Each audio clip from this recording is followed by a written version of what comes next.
தெலங்கானாவில் பெண் மருத்துவர் ஒருவர் கொக்கைன் போதைப்பொருள் வழக்கில் கைது செய்யப்பட்ட சம்பவம் பரபரப்பை ஏற்படுத்தியது.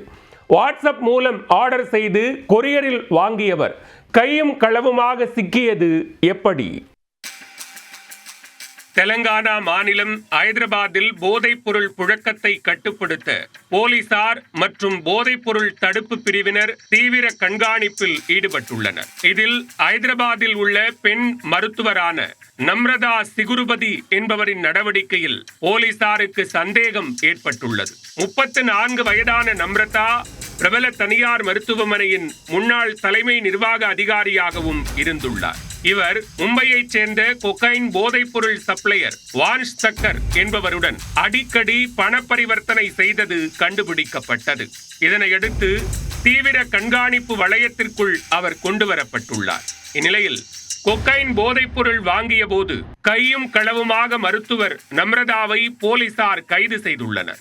விசாரணையில் அவர் வாட்ஸ்அப் மூலம் மும்பையில் உள்ள வான்ஷ் தக்கரை தொடர்பு கொண்டுள்ளார். அவருக்கு பல்வேறு தவணைகளாக ஆன்லைன் மூலம் 5 லட்சம் ரூபாய் வரை அனுப்பியுள்ளார்.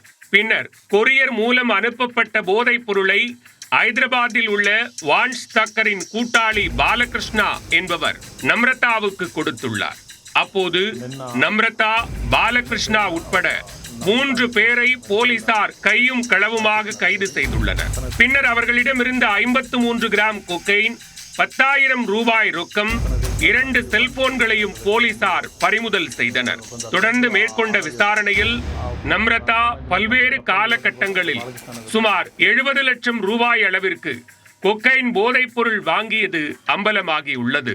இதனால் கொக்கைன் போதைப் பொருளை யாருக்காக வாங்கினார், இவருக்கு பின்னால் வேறு யாரும் உள்ளனரா என்ற கோணங்களில் தொடர்ந்து விசாரணை நடத்தப்பட்டு வருகிறது.